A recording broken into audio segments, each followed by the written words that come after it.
Welcome to day 59. We'll be reading Numbers 24 to 27 and 1 Corinthians chapter 13. So we finish up this story about Balaam. Again, he's not Jewish, but he recognizes God and God's blessing on Israel, and he delivers God's message. So I just want us to really hold on to the idea that God can use anyone and we can hear God through anyone. Right now in the world, it seems like there's a lot of people trying to divide us, trying to say some people fit in certain places, some people are more important, some people should be listened to, some people should be set aside. And I think this is a great reminder that that's not how God operates. God is willing to use anyone, anywhere, anytime. And we need to be open to be willing to see God working through anyone, anywhere, at any time. At the end, Balaam not only delivers God's message, but then also speaks down to Israel's neighbors, which is a great finish to that whole epic poem. Now, chapter 25, of course, goes into some of the stuff we don't really like talking about, but this is an excellent example of how some of the religious traditions in the Canaan area used the gift of human sexuality in different ways and in ways that God did not like. There were a lot of practices meant to try to connect to the fertility gods, to bring rain again, to let the crops grow. But this was a way of using sexuality that was not God's plan. And he didn't believe these were strong relationships that honored each other and honored God's gift of sexuality.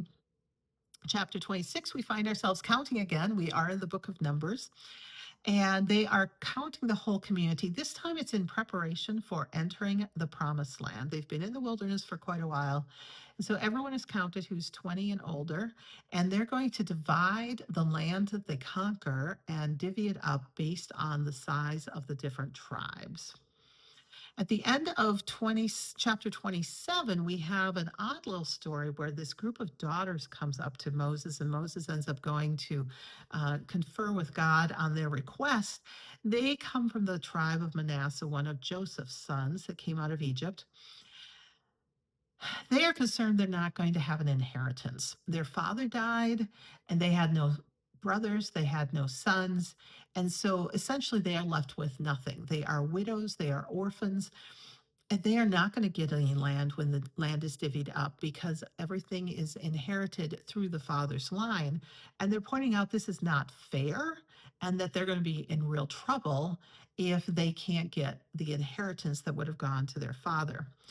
Moses, in talking to God, rules that the daughters inherit if there are no sons and if there are no brothers.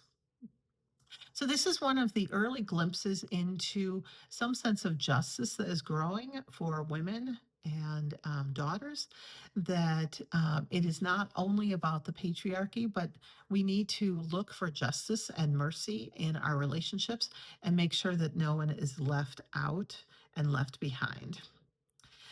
Um, then we end up, as we're preparing to go into the promised land, remember, everyone who came out of Egypt has screwed up in one way or another, and none of them are going to be walking into the promised land, including Moses. So we've got a little ritual here where Moses is transferring leadership to Joshua.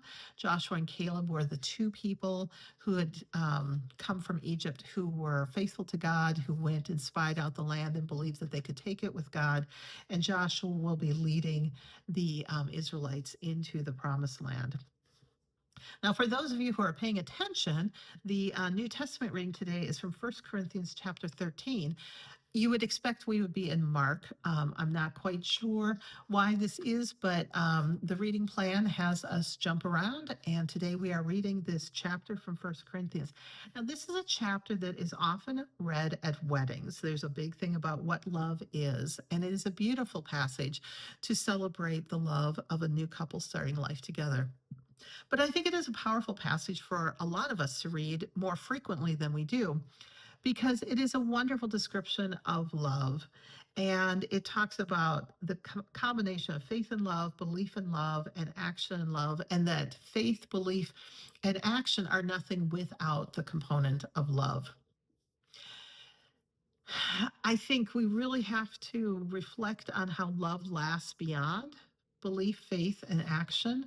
There have been many times the church has focused so much on knowing the right things and believing the right things, that we've sometimes lost the power of the verb of love, not just the noun of love, but the action of love. What are the messiness of human relationships that are based on love, where we're loving on good days and bad days, in good times and bad times? It ends with this concept of leaving our infant ways spiritually and growing spiritually through the power of love. And I think it ends with something really powerful for us to hold in our daily lives, that we are to be living lives that trust in God, where we are constantly hoping in a new future that is better, with more justice and mercy, and that we are to be loving extravagantly. And that the best of all of these is love. No matter what else you do, if you're living with love, we're going to be living in the way of God. Hope you have a super day, and we'll see you next time.